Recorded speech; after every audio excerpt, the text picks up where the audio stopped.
Bom, o segundo requisito de existência desse negócio jurídico é a finalidade negocial, ou seja, essa manifestação de vontade que a gente conversou agora há pouco, ela precisa ser uma manifestação de vontade com o objetivo, com o fim de adquirir, modificar ou extinguir direitos. Essa é uma situação que a gente vai sempre ter que verificar.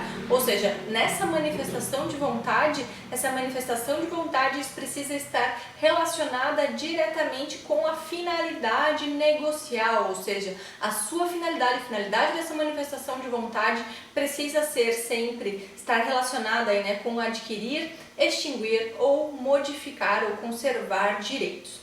E por último, a idoneidade do objeto precisa também estar presente, né? A gente não pode estar falando aí de um objeto que seja ilícito, inexistente ou, enfim, que não seja inadequado, a gente vai também estar violando um dos requisitos de existência do negócio jurídico. Se a gente está falando, por exemplo, de um negócio que não, de um objeto que não existe.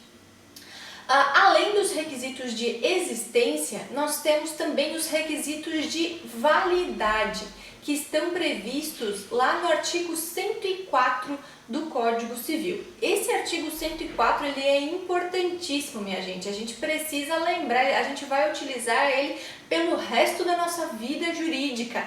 Então a gente precisa lembrar para que vocês tenham um mantra aí, né? Criem um mantra com ele, que se lembrem dele, porque ele é super importante. E ele vai trazer pra gente 3 requisitos de validade. Vamos ver o que diz lá o 104. Ele vai falar pra gente que a validade do negócio jurídico requer: primeiro, agente capaz. Segundo, objeto lícito possível, determinado ou determinável. E terceiro, forma prescrita ou não defesa em lei. Então, esses 3 requisitos a gente vai sempre ter que se lembrar: agente capaz, objeto lícito possível, determinado ou determinável e forma prescrita ou não defesa em lei. Ele é importantíssimo, não só para essa disciplina, mas para muitas outras que vocês terão ainda pela frente, né? Então, quando a gente está falando, primeira coisa, em agente capaz, a gente precisa resgatar o que a gente viu lá sobre os requisitos de capacidade, né? Quando a gente falou de capacidade no direito civil. E lembrar também aquela diferença com relação à capacidade relativa e absoluta. Quando a gente está falando de um agente capaz, a gente fala aí de um agente absolutamente capaz, né? Que tenha já os seus 18 anos completos, que possa, portanto, então, firmar um negócio jurídico. A gente vai ver mais pra frente algumas peculiaridades com relação a esse requisito da capacidade e do que vai envolver também, em que situações que vai ser possível ou não a invalidade do negócio jurídico em razão da capacidade. Mas a gente precisa sempre ficar atento, então. Se a gente está falando de um menor, para que esse menor possa celebrar um negócio jurídico, ele precisa estar representado, né? Ele precisa ter o seu representante legal que vai assinar, né? Que vai firmar esse negócio jurídico no lugar dele. Agora, se a gente estiver falando de um relativamente incapaz, o relativamente incapaz, aquele que está ali entre os 16 e 18 anos, ele não precisa mais ser representado, ele vai ser assistido. Ou seja, o representante legal dele, vamos pegar aí, por exemplo, os pais, vão assinar conjuntamente com esse adolescente aí de 16 a 18 anos, porque ele ainda é um relativamente incapaz.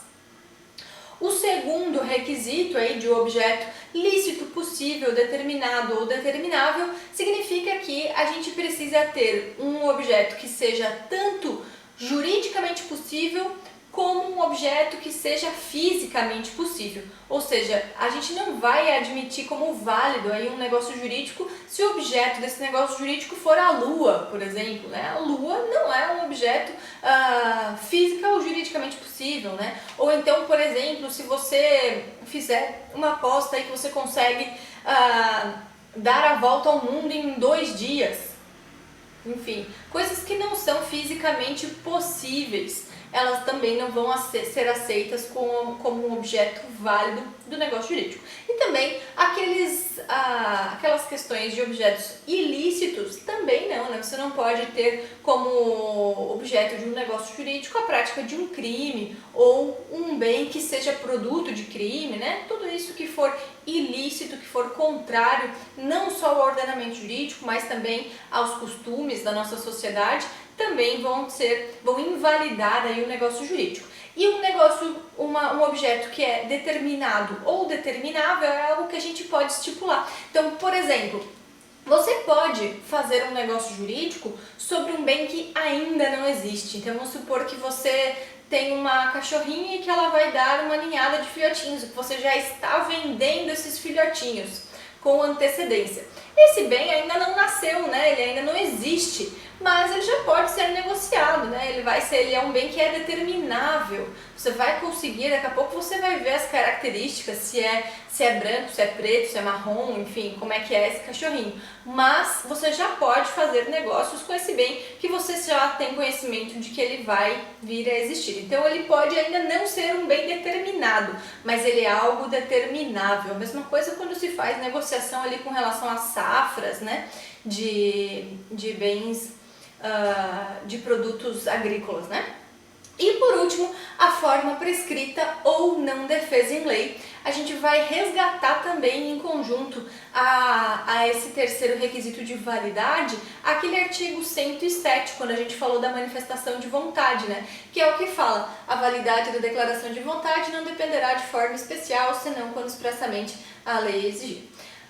Nesse caso, a gente precisa ter bem em mente, né, bem certo na nossa cabeça, que o direito civil vai adotar o princípio da liberdade das formas. Ou seja, a gente não vai ter uma forma específica para realizar esse negócio jurídico, salvo se a lei assim estabelecer. Então esse negócio jurídico pode ser resolvido, pode ser feito de qualquer forma.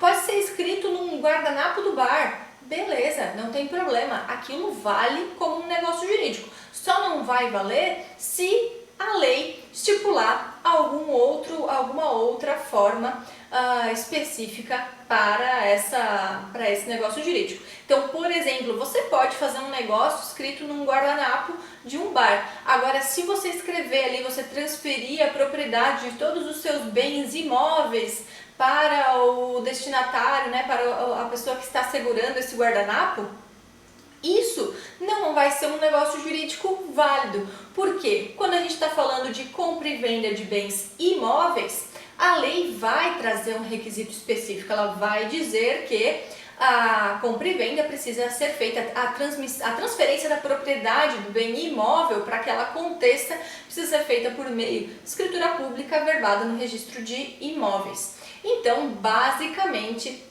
esse negócio feito no guardanapo, nesse caso, não vai ter validade. Mas isso não impede que algum outro negócio, um contrato ali de prestação de serviços tenha sido feito, por exemplo, naquelas circunstâncias. Nada impede. Se você fechou, por exemplo, um aluguel, você estava conversando com o seu amigo no bar, ele tem uma casa para alugar, você quer alugar, e aí vocês firmam ali quais são as cláusulas dessa locação e escrevem nesse guardanapo. Perfeito, isso é um negócio válido, não tem nenhuma forma prescrita em lei. Se daqui a pouco vocês tiverem alguma divergência com relação a essa locação, vocês vão ter que usar aí esse guardanapo como forma de interpretação, né, para dirimir essas divergências.